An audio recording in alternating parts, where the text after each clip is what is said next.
لا إله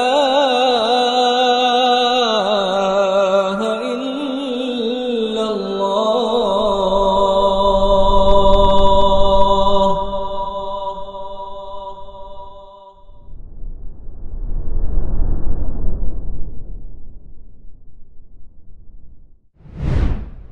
Assalamualaikum warahmatullahi wabarakatuh. Innal hamdalillah nahmaduhu wa nasta'inuhu wa nastaghfiruh wa na'udzu billahi min shururi anfusina wa min sayyiati a'malina. Man yahdihillahu fala mudilla lahu wa man yudlil fala hadiya lahu. Asyhadu an la ilaha illallah wahdahu la syarika lahu wa asyhadu anna Muhammadan 'abduhu wa rasuluhu la nabiyya ba'dahu. Qala Allah ta'ala: يا أيها الذين آمنوا اتقوا الله حق تقاته ولا تموتن إلا وأنتم مسلمون. فإن أصدق الحديث كتاب الله وخير الهدي هدي محمد صلى الله عليه وسلم وشر الأمور محدثاتها وكل محدثة بدعة وكل بدعة ضلالة وكل ضلالة في النار. اللهم إنا نسألك علما نافعا ورزقا طيبا وعملا متقبلا. اللهم إنا نعوذ بك من علم لا ينفع ومن قلب لا يخشع ومن نفس لا تشبع ومن دعاء لا يسمع. اللهم إنا نسألك الهدى والتقى والعفاف والغنى. اللهم أنت ربي لا إله إلا أنت خلقتني وأنا عبدك وأنا على عهدك ووعدك ما استطعت. أعوذ بك من شر ما صنعت. أبوء لك بنعمتك علي وأبوء بذنبي فاغفر لي فإنه لا يغفر الذنوب إلا أنت. لا إله إلا أنت سبحانك إني كنت من الظالمين. اللهم أعنا على ذكرك وشكرك وحسن عبادتك. اللهم إنا نعوذ بك من عذاب جهنم ومن عذاب القبر ومن فتنة المحيا والممات ومن فتنة المسيح الدجال. Baik, kita lanjutkan kajian kitab Fathu Rabbil Bariyah Bitalkhisil Hamawiyah karya Asy-Syaikh Muhammad bin Shalih Al-Utsaimin. Waalaikumsalam warahmatullahi wabarakatuh. Al-Bab Al-Thalith wa Ashar, bab 13 dari kitab yang berkah ini insyaallah. Kata beliau dalam bab ini di awalnya, Waalaikumsalam warahmatullahi wabarakatuh. Penamaan terhadap bab ini, seniornya mana? Oh, hah? Apa? Tetangganya ada yang meninggal. Oh, tetangga ya? Allah. Masya Allah. Banyak banget orang meninggal sekarang, Masya Allah. La haula wala quwwata illa billah. Al-Bab Al-Thalith wa Ashar, bab 13, fi nuzulillahi ila as-sama'id dunya, tentang turunnya Allah ke langit dunia. Turunnya Allah ke langit dunia. Qala rahimahullah, fi sahihaini an Abi Hurairah radhiyallahu anhu anna an-nabiy sallallahu alaihi wasallam qala, dalam hadis sahihain Bukhari dan Muslim dari Abu Hurairah radhiyallahu anhu bahwasanya Nabi sallallahu alaihi wasallam bersabda, yanzilu rabbuna ila as-sama'id dunya hina yabqa thulutsal laili al-akhir fayaqul man yad'uni fa astajibu lah wa man yas'aluni fa astajib lah man yas'aluni fa u'tiyah man yastaghfiruni fa aghfir lah. Baik. Ini hadis yang berkaitan dengan sifat nuzulnya Allah Ta'ala ke langit dunia.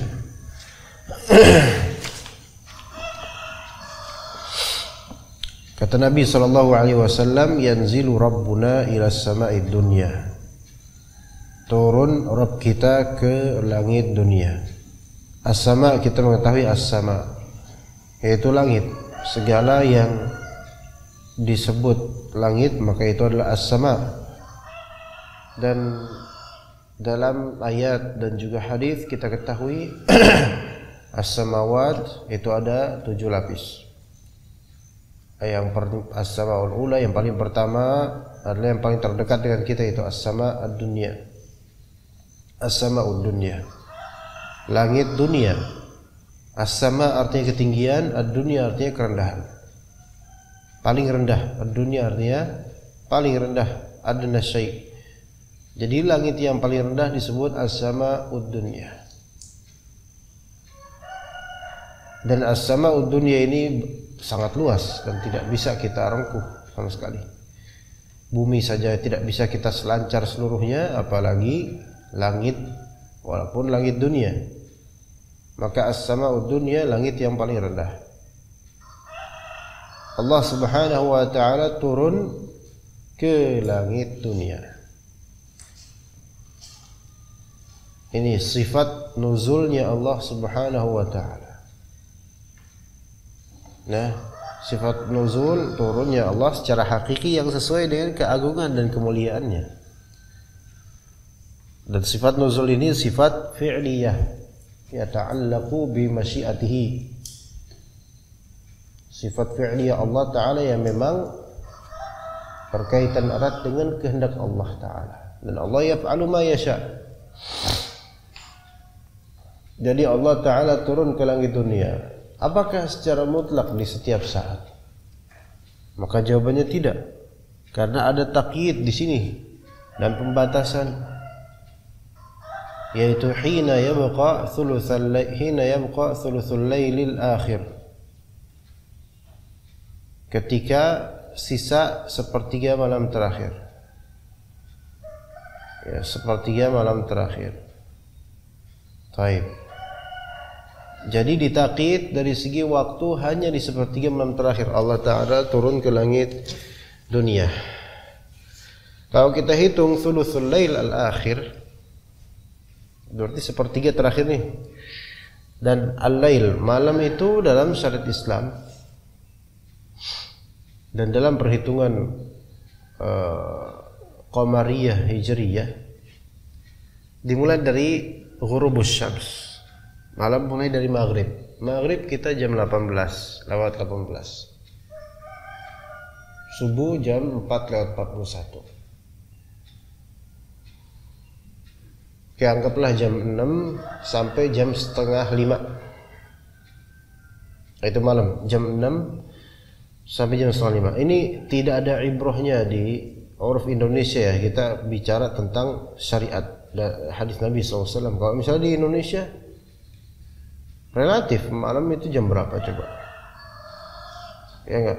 Kalau di Jawa bengi misalnya, wengi itu jam berapa mulainya?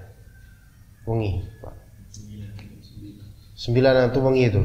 Itu udah secara uruf orang Jawa itu malam. Lah kalau misalnya ini sebelumnya apa? Sore. Maka tafsirkanlah hadis ini dengan tafsiran versi Arab. Jangan versi wengi Jawa, ya kan? Petang tuh apa? Ada petang di Jawa, petang ada. Ada yang meteng ya. Ya. Nah, kalau misalnya kita ikut dengan versi Jawa, dan ini tafsiran yang batil, maksudnya orang Jawa silakan wengi itu jam segitu. Tapi kalau pakai itu berarti sepertiga malam terakhir dari jam 9 sampai wengi sampai jam berapa? Sampai jam segini kan? Maksudnya pagi subuh kan? Taib.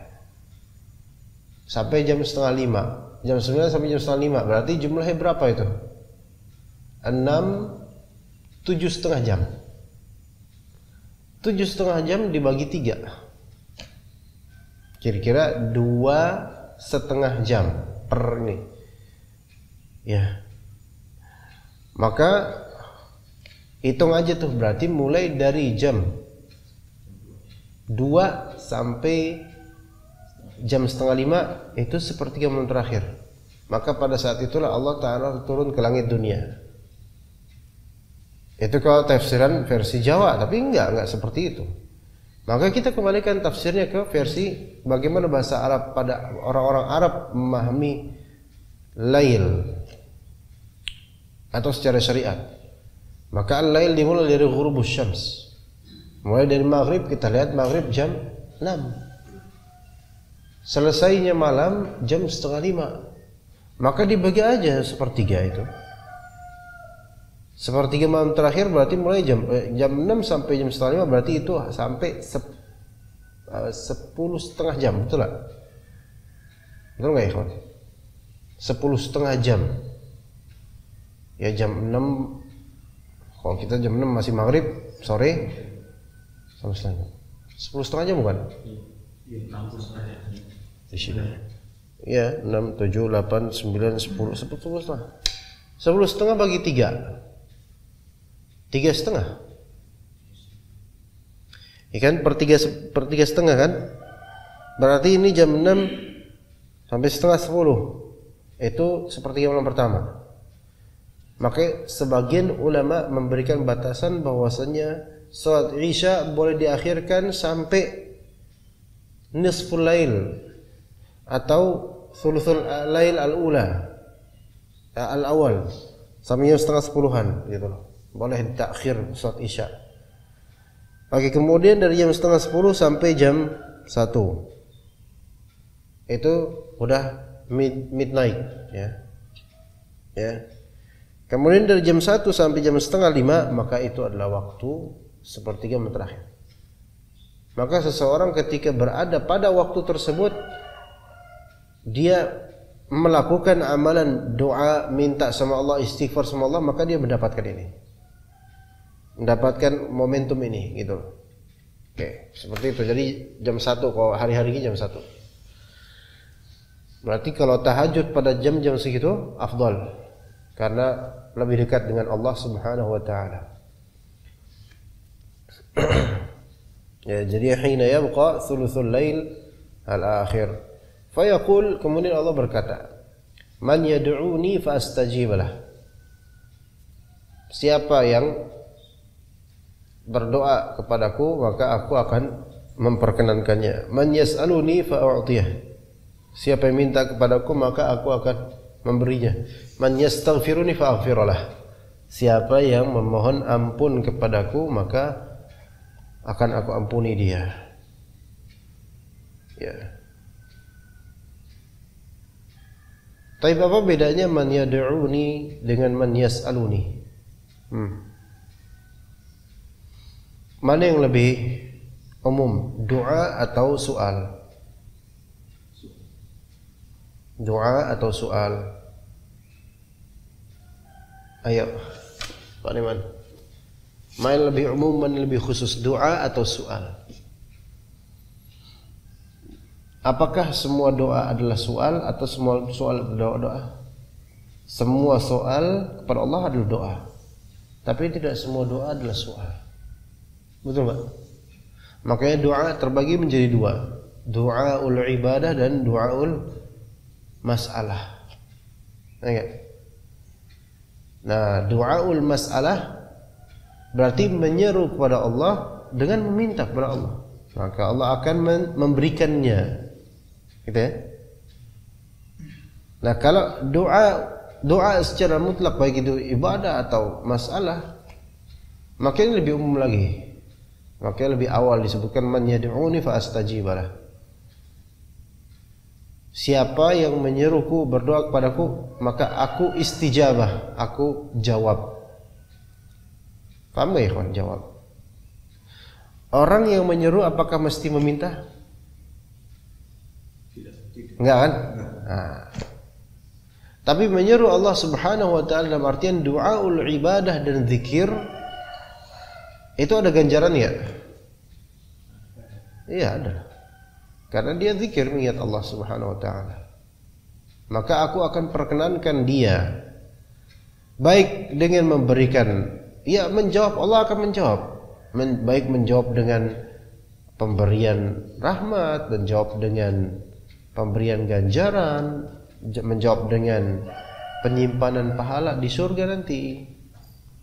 Man yad'uni fa astajibalah. Ini lebih umum. Yang termasuk juga man yad'uni itu orang yang minta pada Allah saat sepertiga malam terakhir. Man yas'aluni fa'u'tiyah. Siapa yang minta kepadaku maka aku akan memberi. Nah, ini lebih khusus bagi orang-orang yang memang minta. Ya. Sekarang kalau misalnya Anda bilangkan subhanallah bihamdi, subhanallah bihamdi, subhanallah bihamdi, Anda melakukan di sepertiga malam terakhir. Itu termasuk doa atau tidak? Atau termasuk soal? Hah? Masuk doa atau soal itu? Hah? Kok Anda enggak jawab? Masuk doa atau soal? Subhanallah bihamdi, subhanallah bihamdi. Soal ada apa soal? Apa soalnya? Soal itu kan meminta subhanallah bihamdi subhanallah. Apa artinya subhanallah bihamdi? Maha suci Allah Ta'ala dan segala puji baginya. Mana soalnya? Doa itu. Ya, doa, bukan soal. Tapi kalau antum mengucapkan itu seperti malam terakhir, Allah berikan pahala enggak? Allah berikan pahala. Ya. Dan bisa jadi Allah berikan suatu rahmat yang antum inginkan sebelumnya tapi antum enggak minta, gitu loh. Jadi lebih umum. Wa man yas'aluni fa'u'tiyah. Siapa yang minta kepadaku maka aku akan memperkenankannya. Iya.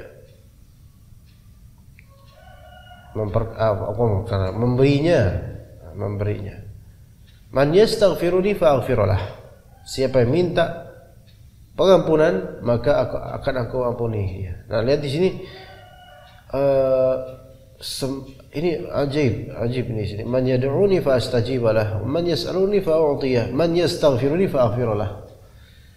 Dari paling umum menuju ke khusus, dari khusus menuju lebih khusus lagi. Doa itu lebih umum, paling umum. Soal termasuk bagian dari doa, salah satu bagian dari doa. Istighfar itu termasuk bagian dari soal, bukan? Iya, minta ampun kan soal minta ampun. Gitu ya. Nah, istighfar termasuk bagian dari doa, bukan? Doa. Jadi antum dia astagfirullahaladzim. Itu doa itu. Dan itu termasuk masalah minta. Nah, baik, jadi amalan yang dilakukan pada sepertiga malam terakhir itu amalan qalbi iya, amalan lisan iya berupa doa, minta dan istighfar. Amalan jawarih anggota tubuh juga iya bagi yang minta hajud. Gitu. Kemudian kata Syekh Utsaimin rahimahullah, wa qad rawa hadzal haditsa 'anil nabi sallallahu alaihi wasallam nahwu 28 nafsan min as-sahabati radhiyallahu anhum. Wattafaqa ahlus sunnati ala talaqi dzalika bil qabul. Ya. Telah meriwayatkan hadis ini dari Nabi sallallahu alaihi wasallam sekitar 28 sahabat, ya. Dan ahlu sunnah itu telah bersepakat atas penerimaannya, gitu loh. Maksudnya hadis ini maqbul indan nas, bagi ahlu sunnah terutama. Kalau bagi ahlu bid'ah itu hadis ini di otak-atik maknanya sama mereka, gitu. Ini di kamannya pengen ada qori'nya. Coba antum ini deh. Ditunggu gitu. Ditunggu walaupun terlambat datanglah. Jangan dengerin perkataan setan gitu. Biasanya gitu. Ya?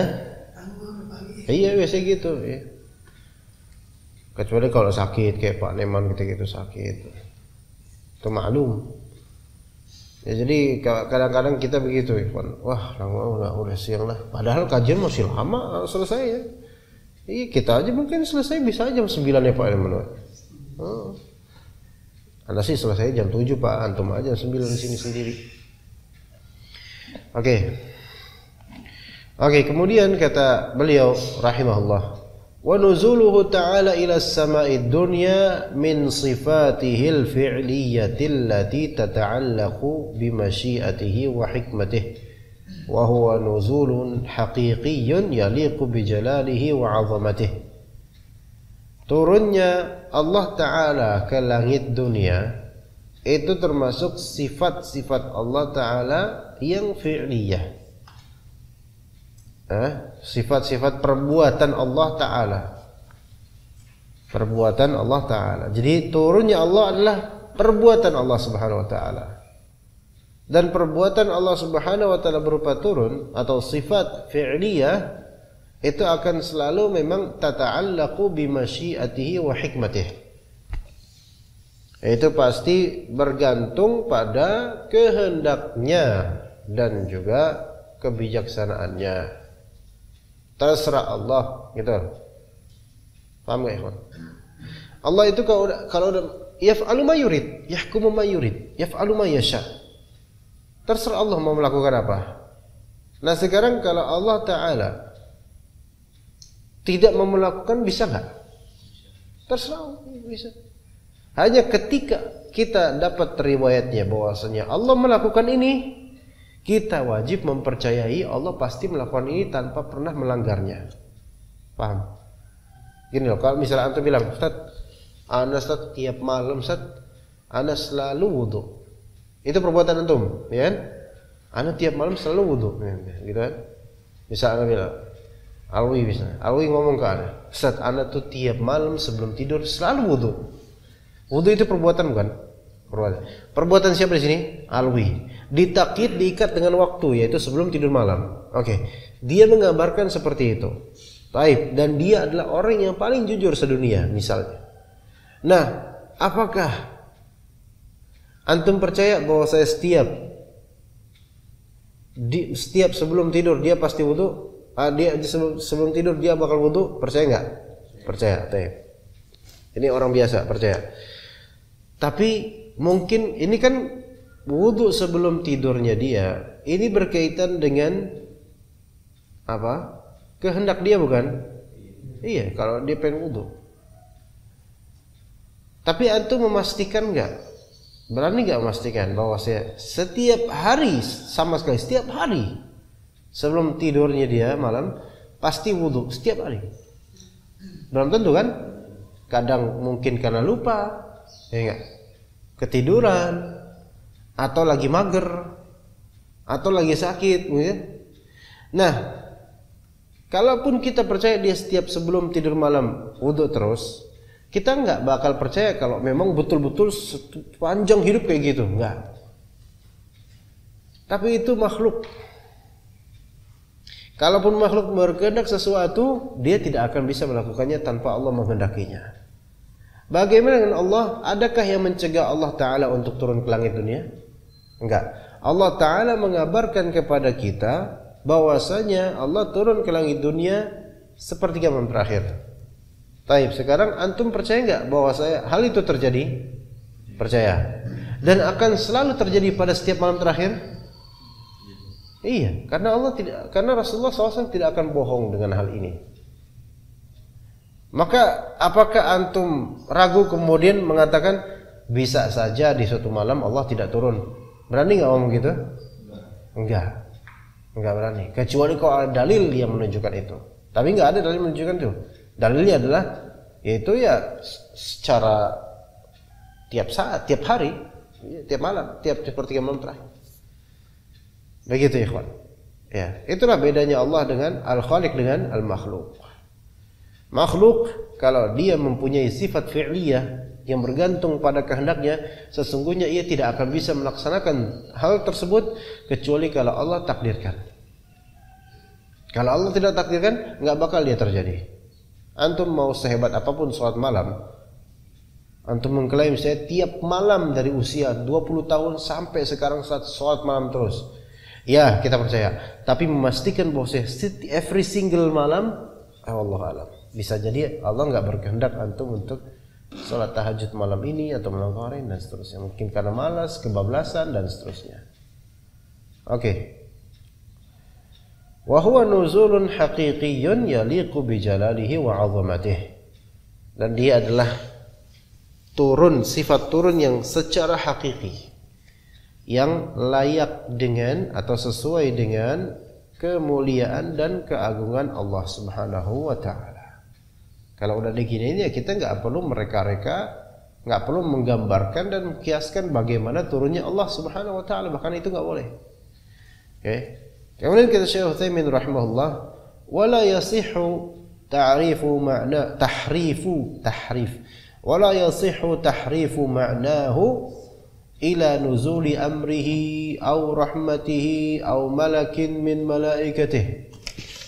Dan tidak sah tahrif maknanya. Nah, ini langsung beliau tembak langsung. Tidak sah menyelewengkan maknanya menjadi yang turun adalah perintah Allah, yang turun adalah rahmat Allah, yang turun adalah malaikatnya Allah. Ini penyelewengan makna. Karena kalau dalam hadis tidak ada yang menunjukkan hal tersebut. Dalam hadis fa'ilnya yanzilu di sini Rabbuna atau Allah. Allah khalas itu fa'ilnya. Maka jangan kemudian diselewengkan yang tadinya fa'ilnya adalah Allah kemudian diganti. Oh, bukan Allah yang turun. Yang turun adalah perintah Allah. Yang turun adalah rahmat Allah. Yang turun adalah malaikatnya Allah. Itu tahrif atau takwil dari sebagian ahli bid'ah. Sampai sini paham Pak Iman? Ya. Mereka saking pengen berlari dari tajsim yang ada di benak mereka, akhirnya mereka mentakwil. Fa inna hadza batilun li wujuhin. Sesungguhnya tahrif seperti ini batil dari beragam sisi. Al-awwal, pertama, annahu khilafu zahiril hadis. Hal ini menyelisihi yang zahir dari hadis, yang tampak langsung dari pemahaman terhadap hadis. Kalau antum melihat hadis ini, yanzilu rabbuna ila samai dunya, turun Rabb kita ke langit dunia, khalas. Kan itu yang zahir kan? Sementara yang tidak zahir, tidak tampak adalah turun malaikat Rabb kita ke mana malaikat? Lafalnya mana? Turun rahmat Rabb kita, mana rahmat di sini? Enggak ada. Ya kan? Nah, jadi ini kalau antum bilang bahwasanya maknanya adalah turun rahmat Allah, turun malaikat Allah, turun perintah Allah, ini menyelisihi yang zahir dari penampakan hadis. Lianna Nabi sallallahu alaihi wasallam adhafa an-nuzula ila Allah. Karena Nabi sallallahu alaihi wasallam menisbatkan perbuatan turun kepada Allah langsung. Yanzilu rabbuna gitu loh, bukan yanzilu malaikatu rabbina, yanzilu rahmatu rabbina, enggak. Wal aslu anna syai'a innama yudhafu ila man waqa'a minhu aw qama bih. Pada asalnya sesuatu itu dinisbatkan kepada man waqa'a minhu aw qama bih, kepada pihak yang terjadi perbuatan itu darinya atau yang melaksanakannya gitu loh. Kayak misalnya Anda bilang, Ikin telah mengedit video. Yang zahir mutabadir fi dzihn, yang langsung terpikirkan di benak antum, siapakah yang mengedit video? Ikin. Anda bilang, Ikin mengedit video. Siapakah yang mengedit video? Ikin. Kok antum Ikin mengedit video? Siapa yang mengedit video? Antum bilang anaknya Ikin. Itu Bahlul namanya. Saya kan nggak ngomong anaknya Ikin. Pak Neman batuk-batuk. Siapakah yang batuk-batuk? Mantunya. Apa urusan? Saya ngomong Pak Neman, kenapa? Gitu kan? Gitu. Jadi pada asalnya sesuatu itu dinisbatkan kepada man waqa'a minhu aw qama bihi, kepada pihak yang terjadinya perbuatan darinya atau yang melakukannya, khalas. Iya. Batuk-batuk tadi man waqa'a minhu, dari mana sumbernya? Dari Pak Neman, ya khalas. Dinisbatkan kepada beliau. Jangan dinisbatkan yang batuk-batuk Pak Neman batuk-batuk, ditanya siapa yang batuk-batuk? Abu Ja'far. Kenapa enggak ngomong Pak Neman? Enggak enak lah, Abu Ja'far aja. Enggak, ngapain yang batu-batu beliau. Iya. Faida surifa ila ghairihi kana dzalika tahrifan yukhaliful asla. Kalau misalnya dialihkan ke selainnya, ini baru namanya tahrif. Tahrif itu penyelewengan yang menyelisihi kaidah asal. Dan bahasa bisa kacau kalau pakai kayak gitu. Walaupun dengan alasan majaz. Kita harus kembali ke asal dong gitu. Jangan semena-mena gitu. Nah, itu alasan pertama ya, kawan. Jadi kenapa tidak boleh kita mentakwil sifat Allah nuzul? Kemudian kita tahu yang nuzul bukan Allah, tapi yang nuzul adalah perintah Allah, rahmat Allah, malaikatnya Allah gitu. Ya karena hadis menyebutkan seperti itu zahirnya. Kita tidak mau kemudian menyelami sesuatu yang tidak ada pada hadis. Tapi kemudian yang kedua, ats-tsani anna tafsirahu bidzalika yaqtadi an yakuna fil kalami syai'un mahdzufun wal aslu 'adamul hadzfi. Bahwa saya menafsirkan hadis ini, yanzilu rabbuna ila samai dunya, dengan yanzilu amru rabbina, yanzilu malaku rabbina, yanzilu tanzilu rahmatu rabbina misalnya. Menafsirkan begitu, itu berkonsekuensi apa? Berkonsekuensi berarti di kalamnya Rasul itu ada sesuatu yang telah terhapus. Sementara asalnya kalimat itu enggak terhapus gitu, enggak ada yang terhapus. Antum baca aja tuh kalimat, pahami zahirnya khalas. Enggak terhapus. Ya enggak? Kan kata Nabi SAW, yanzilu rabbuna ila sama'i dunya. Tapi antum menafsirkan yanzilu malaku rabbina. Loh, malaknya mana? Malaikatnya mana? Saya terhapus, Ustaz. Lah, siapa yang menghapusnya? Ya Rasulullah sendiri. Antum berani bilang gitu? Terus antum yang mengadakan itu gitu sekarang. Di dalam nas-nas itu yanzilu rabbuna ila sama'id dunya, udah gitu doang. Kemudian antum perawi bukan. Ya, talibul ilm juga setengah-setengah. Tiba-tiba antum katakan, Ustaz, ini yang turun bukan Rabb kita, Ustaz. Yang turun adalah malaikatnya, Ustaz. Dapat dari mana lafal malaikat?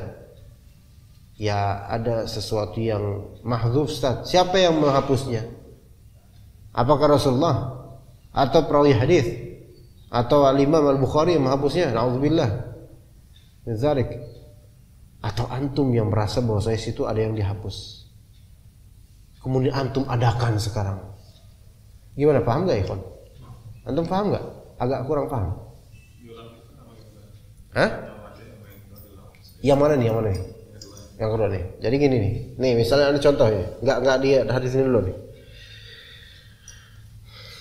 Ikin mengedit video kajian ana. Kalimat kan? Selesai kan? Antum pahami siapa yang mengedit? Ikin kan? Ini nama Ikin nih. Ini nama Ikin.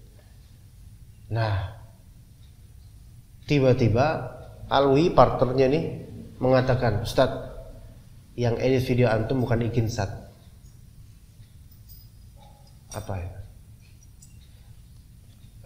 Misalnya anaknya Ikin.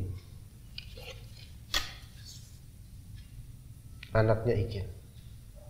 Dalam kalimat tadi Ikin mengedit video kajian anak. Ada nggak lafal anaknya Ikin di situ? Lafal anak. Nggak ada. Kenapa antum adakan ya Alwi?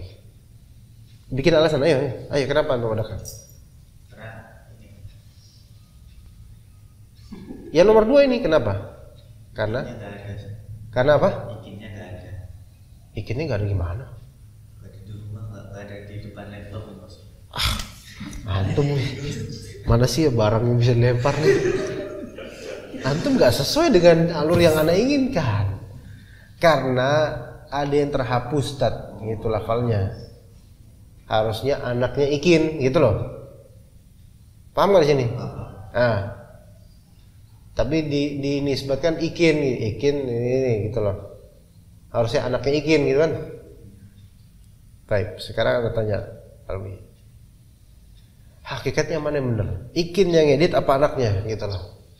Antum satu ngotot, enggak bukan Ikin, Ustaz, anaknya. Kenapa begitu? Ada harusnya anaknya Ikin tulisannya gitu, bukan Ikin. Anak ini ya dihapus lafal anak di sini. Paham enggak sini? Pertanyaan kemudian, siapa yang menghapus anak itu? Harus kan ada anak. Bingung kan? Oh, yang menghapus, yang mengucapkannya Ustaz, perawinya misalnya. Berani-beraninya perawinya menghapus kayak gitu. Atau jangan-jangan antum sendiri alwi yang mengadakan itu seolah-olah terhapus padahal nggak ada. Paham nggak sini? Kembali ke yang hadis tadi, yanzilu rabbuna ila samai dunya. Turunlah Rabb kita ke langit dunia. Kemudian mereka bilang, oh yang turun adalah malaikatnya. Malaikatnya Rabb kita, malaikatnya Allah. Pertanyaan kita sekarang apa? Dari mana antum tahu lafal ada malaikat di situ? Terhapus, Ustaz. Siapa yang menghapusnya? Apakah Rasulullah sendiri yang menghapusnya? Atau perawi Abu Hurairah? Atau perawi berikutnya sampai Imam Bukhari menghapus malak, lafal malak di situ? Enggak ada yang menghapusnya. Enggak. Emang utuh kalimat seperti itu dan Rasulullah menisbatkan nuzul kepada Allah. Paham di sini ya kan? Antum udah mulai paham belum sih? Udah mulai paham ya? Iya. Kayak misalnya dia bilang, Mas Bro Eka ini, antum posisinya apa di Bekasi? Guru apa atau bendahara atau TU? TU itu apa? TU itu apa?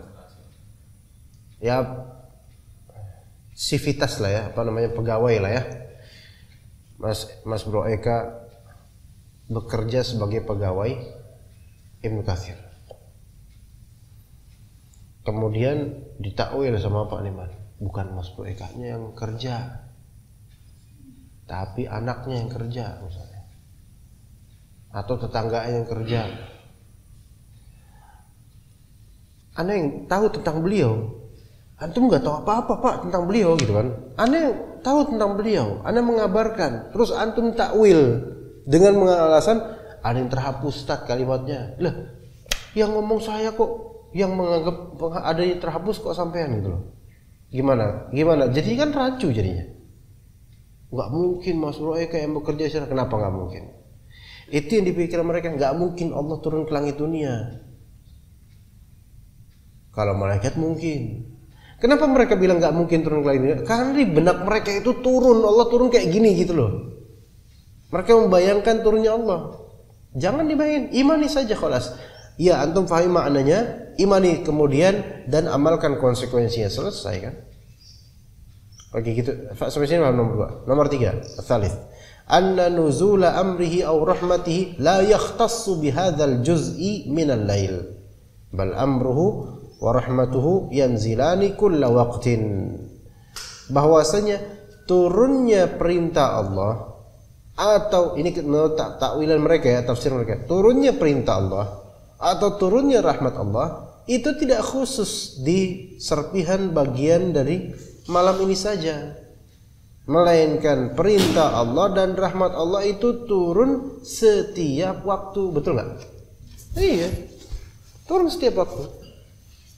Enggak dikhususkan sepertiga malam terakhir saja. Ya benar memang ketika Allah Ta'ala turun ke langit dunia, ya rahmat Allah Ta'ala juga turun untuk manusia, untuk kaum muslim, untuk orang-orang yang mengamalkan ini. Tapi enggak dikhususkan itu. Itu yang 3. Fa in qil al-muradu nuzulu amrin khassin wa rahmatin khassatin. Fahadha la yalzamu an yakuna kulla waqtin. Kata mereka, oh, yang dimaksud di sini adalah turunnya perintah yang secara khusus dan turunnya rahmat yang secara khusus. Iya, ada sih rahmat dan perintah Allah turun setiap waktu, betul, tetapi di sepertiga malam terakhir rahmat dan perintah Allah ini turun secara khusus, kata mereka. Dan namanya juga turun secara khusus, kan nggak mesti turun setiap waktu, gitu kan? Nah, jadi ini rahmat spesial gitu loh. Maka jawabannya adalah annahu law furida sihhatu hadza at-taqdiri wat ta'wil. Anggaplah benar nih prediksi atau penafsiran ini bahwasanya yang turun adalah rahmat Allah secara khusus, maka tetap aja rancu Mas Bro. Rancunya di mana? Fa innal haditha yadullu ala anna muntaha nuzuli hadha syai' huwa as-sama'ud dunya. Hadis ini menunjukkan bahwasanya endingnya turunnya hal-hal ini itu ke langit dunia saja, paham enggak? Kata mereka, oh turun perintah Allah secara khusus, turun rahmat Allah secara khusus pada sepertiga malam terakhir. Oke. Tapi kan kata Nabi, ilas sama'id dunya, ke langit dunia. Jadi perintah dan rahmat Allah turun ke langit dunia tok. Udah, dekem di situ. Gimana? Paham gak maksudnya? Jadi langit dunia ini kan di atas jauh masih. Lah kita di bumi ini nih. Kalau rahmat Allah dan perintah Allah turun, berarti nggak sampai ke bumi. Iya, mendem di situ dah. Ya, ini perintah dan rahmat Allah dalam artian bukan sifat Allah Subhanahu wa taala ya.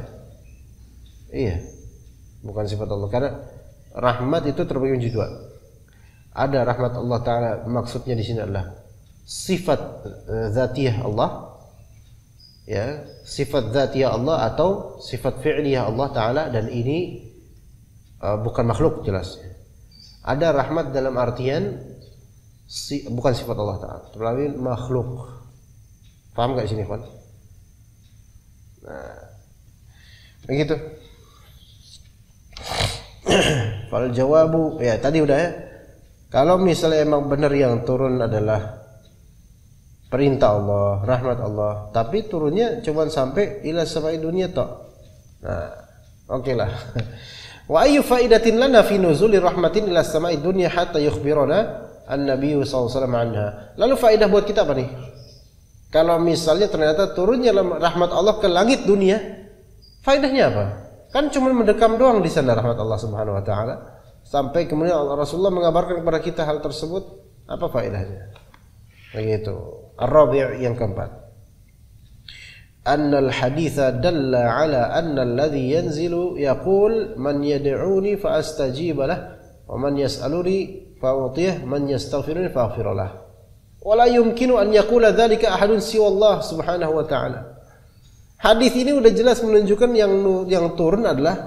yang turun ke langit dunia adalah pihak yang mengatakan siapa yang minta kepadaku maka aku akan perkenankan dia, siapa yang berdoa kepadaku maka aku perkenankan dia, siapa yang minta kepadaku maka aku akan berikan dia, siapa yang istighfar kepadaku maka aku akan ampuni dia. Sekarang kita boleh enggak berdoa kepada perintah Allah? Boleh enggak berdoa kepada wahai rahmat Allah gitu? Enggak. Boleh enggak berdoa kita kepada malaikat Allah? Wahai malaikat Allah yang turun ke langit dunia di sepertiga malam terakhir. Sampai ahlul bidah sendiri enggak ada yang kayak gitu. Walaupun mereka mentakwilkan, ahlul bidah sendiri enggak ada sepertiga malam terakhir. Wahai rahmat Allah yang turun ke langit dunia di sepertiga malam terakhir, yang mengatakan man yad'uni fa astajib lah. Apakah malaikat kemudian berani-beraninya setelah turun ke langit dunia kemudian mengatakan man yad'uni fa astajib lah? Hah? Paham? Lu juga. Sekarang yang turun bukan Allah, yang turun adalah rahmat Allah. Ya, yang turun bukan Allah. Yanzilu rabbuna ila samai dunya fi thuluthil lail akhir fi hina yabqa thuluthul lail al akhir. Turun ke langit dunia di sepertiga malam terakhir adalah malaikat Allah, gitu kata mereka. Kemudian dia mengatakan, siapa yang berdoa kepadaku maka aku perkenankan. Malaikat berani bilang gitu. Setelah turun ke langit dunia berani bilang siapa yang berdoa kepadaku maka aku perkenankan dia. Wa man yas'aluni fa'utiyah. Siapa yang minta kepadaku? Lah kalau minta kepada malaikat jadi syirik enggak? Syirik. Lebih-lebih man yastaghfiruni fa'aghfirullah. Siapa yang minta ampun kepadaku, kepada malaikat ini yang turun ke langit dunia maka aku ampuni dia. Ayo, sampai ahlul bidah sendiri enggak mengamalkannya itu. Saking apa? Sebenarnya ya kacau keyakinan mereka. Kalau mereka mengatakan misalnya, oh ini yang zilu rabbuna, yang turun Rabb kita. Tapi fayaqul yang berkata adalah Rabb kita. Kata mereka, misalnya mereka, yanzilu rabbuna ila samai dunya hina yabqa thuluthul lail akhir. Yang turun adalah malaikat Rabb kita di sepertiga malam terakhir. Tapi fayaqul man yad'uni fastajiblah, yang mengatakan man yad'uni fastajiblah itu baru Allah. Ini namanya main-main. Yang pertama fa'ilnya jelas, yang kedua fa'ilnya harus dirujuk kembali kepada Allah Ta'ala. Kenapa yang yanzilu rabbuna fa'ilnya antum nisbatkan kepada malaikat atau perintah Allah atau rahmat Allah, sementara fayaqul yang mana ini dhamirnya mustatir, takdirnya adalah rabbuna, ya kan? Kenapa nggak ditakdirkan ke malaikat juga gitu loh? Karena kalau antum idhofahkan dan nisbatkan nuzul kepada malaikat atau amr atau rahmat, maka harusnya qaul man yad'uni fastajibah sampai akhirnya itu juga dinisbatkan kepada apa yang antum tafsirkan itu. Gitu. Sampai sini paham insyaallah ya. Begitu. Jadi kalau mereka kemudian sampai tahap tersebut, mereka akan keheranan dengan pemikiran mereka sendiri. Tambah repot juga kalau saya tafsirin kayak gitu ya. Jadi syirik jadinya. Ya udah sekarang apa? Aman Nabi udah imani saja khalas. Nggak perlu neko-neko. Ya. Udah berapa menit, Owi? 47. Sedikit lagi. Faslun. Enggak sampai 1 halaman nih, sedikit lagi nih. Fil jam'i baina nususi 'uluwillahi ta'ala bidzatihi wa nuzulihi ila as-sama'id dunya. Pengkompromian, penggabungan, pengkolaborasian antara dalil-dalil yang menunjukkan kemahatinggian Allah secara zat dan dalil-dalil yang menunjukkan turunnya Allah ke langit dunia. Kenapa ini perlu? Karena kadang terbayang di pikiran sebagian orang yang belum belajar dengan baik, bagaimana mungkin Allah Ta'ala maha tinggi, meninggi di atas arsy, tapi sekaligus turun ke langit dunia, gitu loh. Ya, paham gak? Begitu juga nih misalnya akidah kita berkaitan dengan bumi kurawiyah, bumi itu bulat misalnya, ya, dan langit meliputinya, ya. Terjadi perbedaan antara apakah langit yang mengelilinginya atau bumi yang mengelilingi langit. Ala kulli hal, pokoknya bumi lah. Dan setiap waktu selalulah ada sepertiga malam terakhir di salah satu bagian dari bumi, betul nggak? Sekarang ini kita jam 6:30. Kira-kira ada nggak jam segini nih pasti sekarang nih? Ada nggak di antara bagian dari bumi yang sedang mengalami sepertiga malam terakhir? Pasti ada. Lah kalau kita mengamini hadis tadi, berarti Allah selalu nuzul dong, gitu kan ya? Paham nggak? Nah, berarti kan selalu nuzul. Sementara antum bilang wahai ahlus sunnah, Allah Ta'ala itu selalu beristiwa di atas arsy. Paham? Kalau manusia antum boleh mempertanyakan itu, tapi ini Allah, laisa kamitslihi syai'. Misalnya nih, Pak Deman sedang di atas genteng misalnya. Enggak, ini misal aja untuk makhluk. Ya. Tapi sekaligus sedang merapikan lantai. Mungkin enggak? Enggak bisa dikompromikan, kecuali kok gentengnya di lantai. Tapi Anda pikir enggak gitu? Seera Pak Deman nggak ada yang seperti itu, ya Pak ya. Pak Deman sedang membenahi genteng sembari merapikan ubin di lantai. Ubin di lantai, ya ubin lantai. Orang berpikir ini nggak bisa. Secara bersamaan gitu nggak bisa. Allah Ta'ala, Pak ini nggak bisa. Kecuali kalau Pak Demannya ada 2. Atau kecuali kok ditakwil, anaknya Pak Neman sedang di atas genteng dan Pak Neman, tapi itu takwil yang buruk gitu. Ngapain coba sekali aja ngomong anaknya Pak Neman di genteng, Pak Neman sedang merapikan ubin, gitu kan? Nah sekarang bagaimana kalau kita yakini kedua sifat Allah yang mulia ini, meningginya Allah di atas arsy, dan Allah paling tinggi, tidak ada yang semisal dengannya. Sekaligus Allah Ta'ala turun ke langit dunia. Ini gimana ya? Nah, orang awam akan bertanya kepada antum seperti itu. Maka jawabnya gimana? Kita katakan, uluwullahi ta'ala min sifatihi dzatiyyati allati la yumkinu an yanfakka anha. Kemahatinggian Allah merupakan sifat dzatiyah Allah yang tidak mungkin terpisah dari Allah, sifat tersebut. Ini paham baik-baik. Jadi sifat, ada sifat dzatiyah, ada sifat fi'liyah, ya. Ada sifat dzatiyah, ada sifat fi'liyah. Apa bedanya, ikhwan? Pahami baik-baik. Apa bedanya, Pak? Sifat dzatiyah itu sifat Allah Ta'ala allati la yanfakku anha. Sifat dzatiyah adalah sifat Allah Ta'ala yang paten, tidak mungkin Allah Ta'ala terlepas dari sifat tersebut sekejap pun. Selalu ada pada Allah Ta'ala sifat tersebut. Contohnya selain ini, misalnya wajhullah, wajahnya Allah, selalu ada pada Allah Ta'ala. Misal lain, kibriya dan kemahabesaran Allah selalu ada pada Allah. Allah maha besar selalu, ya.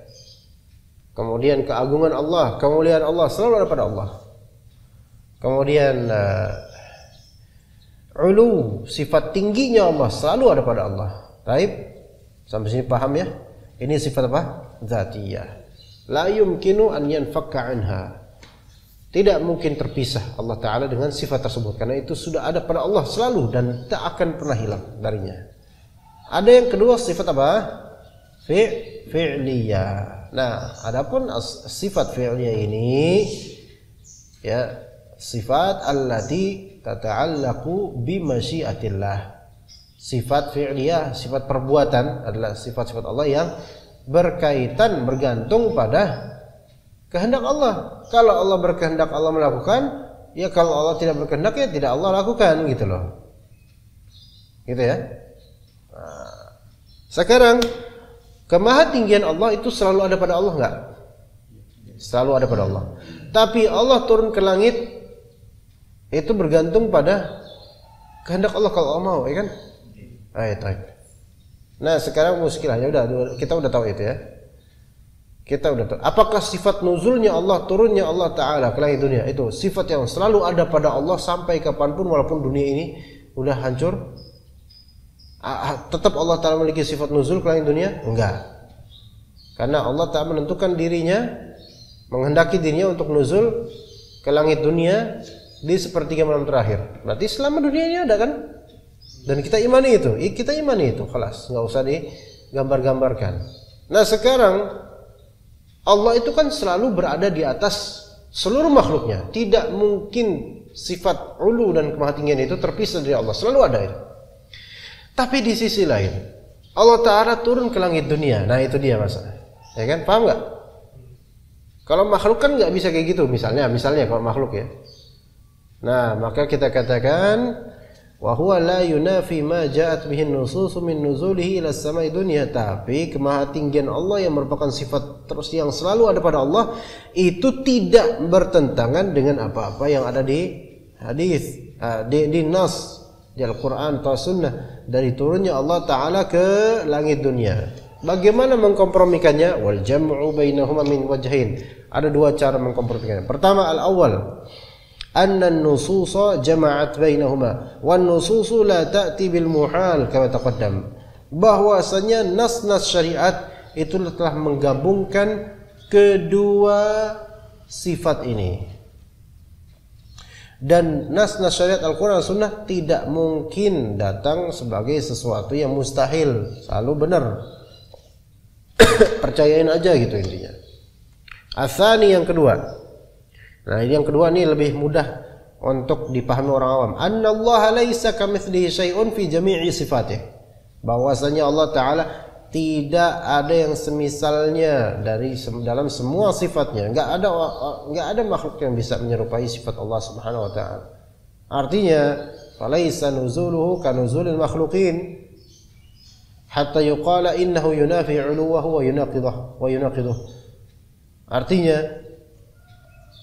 Sifat turunnya Allah itu tidak seperti sifat turunnya para makhluk. Sampai dikatakan bahwa kemahatinggiannya Allah itu sampai dikatakan bahwa turunnya Allah itu telah menafikan kemahatinggian dan membatalkan kemahatinggian Allah. Makanya ada pembahasan di antara ulama. Ketika Allah Ta'ala turun ke langit dunia, apakah Allah Ta'ala masih ada di atas arsy? Nah itu.